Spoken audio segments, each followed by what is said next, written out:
Marie-Stéphane, quel souvenir gardes-tu de ta scolarité à EM Lyon ?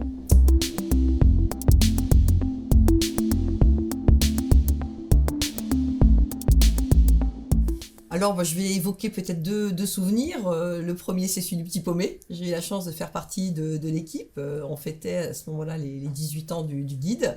Et en particulier, je me suis occupée du lancement Place Bellecour. Donc ça, c'est un souvenir assez fort, y compris sur le plan d'organisation, voilà, des compétences managériales presque. Donc ça, c'est un très bon souvenir. Et puis le deuxième, c'est, j'oublie pas que l'école m'a donné quelque part le point de départ de mon parcours professionnel, puisque je faisais ce qui s'appelait à l'époque le DECI, donc le diplôme d'études en commerce international. Et les professeurs de l'époque, Marcel Vermorel et Patrick Tardy, avaient ouvert cette possibilité en de faire un stage pour une ONG. Et donc, j'ai fait mon stage de fin d'année pour une ONG et ça a été le début de mon parcours professionnel dans la philanthropie.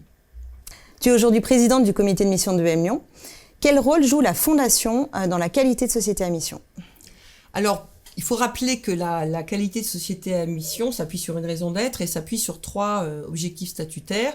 Un qui est lié à la formation, un autre à la recherche et un autre au fonctionnement. Et dans ce grand objectif de fonctionnement, il y a des sous-objectifs, dont un qui est sur les questions de diversité, d'inclusion, d'égalité des chances. Et là, la Fondation s'inscrit totalement en phase et en cohérence avec cet objectif, dans la mesure où la Fondation contribue bien sûr au programme d'égalité des chances en complémentarité de l'école.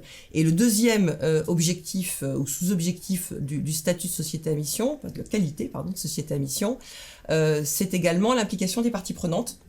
Et la Fondation est un des fers de lance, on va dire, de cette implication à travers la mobilisation des alumni au service des programmes d'égalité des chances. Pour revenir sur ton histoire personnelle, quel est ton parcours dans le monde du mécénat ? Mon parcours dans le monde du mécénat donc remonte le point de départ et ce stage qui m'a permis ensuite de partir faire de la recherche pendant 1 an aux États-Unis sur la philanthropie, terme qui en 1988 n'était pas encore revenu en odeur de sainteté en France. Et ensuite, en rentrant de retour en France, j'ai enchaîné Médecins du Monde, des orphelins apprentis d'Auteuil, voilà tout un certain nombre d'organisations et de fondations dans ce secteur. Et j'ai eu la chance, à partir du début des années 2000, de faire partie de l'aventure des campagnes de levée de fonds pour l'enseignement supérieur et la recherche. Tout d'abord à l'ESSEC et ensuite à l'école polytechnique. Et en 2011, je suis passée de l'autre côté du miroir puisque j'ai été appelée pour développer une toute jeune fondation familiale qui venait de se créer, donc la fondation Daniel et Nina Carasso, dont j'ai été la déléguée générale pendant 12 ans. Et j'ai quitté cette belle fondation il y a quelques mois pour m'engager dans un projet de recherche pour un PhD, pour formaliser un peu tous ces plus de 35 ans de parcours au service de l'intérêt général dans le cadre d'une thèse sur les fondations. Merci. Alors pour revenir sur les fondations, selon toi, en quoi la Fondation EM Lyon a un rôle sur la vie des étudiantes et des étudiants de l'école ? Alors elle a un rôle très concret puisque je le rappelais, la Fondation complémente l'action de l'école sur les programmes d'égalité des chances. Et j'ai envie de dire que l'argent qui est levé par la Fondation auprès des anciens élèves change véritablement leur destin.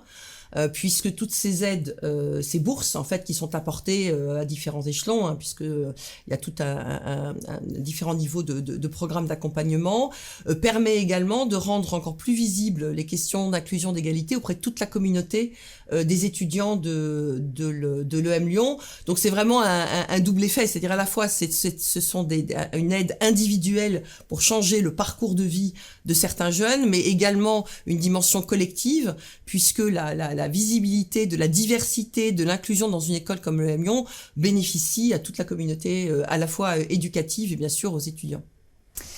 Marie-Stéphane, tu es toi-même donatrice à la Fondation EM Lyon. Que dirais-tu à un futur donateur qui hésite encore ? Alors effectivement, je suis donatrice et depuis fort longtemps. J'ai toujours accompagné l'école, pourtant en ayant fait des choix finalement qui n'étaient pas dans le parcours classique d'un diplômé de l'EM Lyon, parce que pour deux raisons. La première, c'est une raison de fidélité, et je pense qu'on a tous un devoir de fidélité envers son alma mater. Je pense que c'est important pour soi, pour le rayonnement de l'école, mais également parce que, comme je l'ai dit, en fait, en donnant à la fondation de l'EM Lyon, on peut changer véritablement le parcours de vie d'une personne qui va devenir étudiant ou étudiante et qui aura un avenir qui sera forcément meilleur avec un beau diplôme comme celui de l'EM Lyon. Et d'autant plus, et ça je souhaite le ramener à la force de cette qualité de société à mission, c'est une école qui inscrit véritablement les enjeux sociaux et environnementaux dans son ADN, et je pense que les managers et les manageuses de demain ont besoin d'intégrer ces dimensions-là pour les défis qui les attendent.